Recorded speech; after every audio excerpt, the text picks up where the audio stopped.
ओम हर हर महादेव शिव शंभो। हे बाबा धवलेश्वराय वालालिंग महाप्रभु। दीपम यदि परम ब्रह्म दीपम यदि जनार्दन दीपहरतु मे पापो पूजा दीप नमस्तुते। आहे धवलेश्वर वालालिंग महाप्रभु संसार सुखी रखंतु।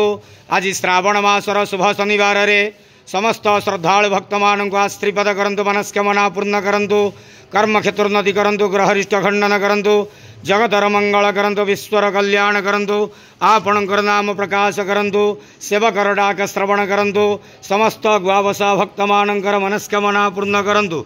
महाप्रभु धवलेश्वराय वालालिंगाय नमो नमः। संसार सुखी रखंतु आनंद गवार हरि बोलो। आज श्रावण मासर शुभ शनिवार रे समस्त श्रद्धालु भक्त मानक आश्रीपद करंतु आनंद गवार हरि बोलो।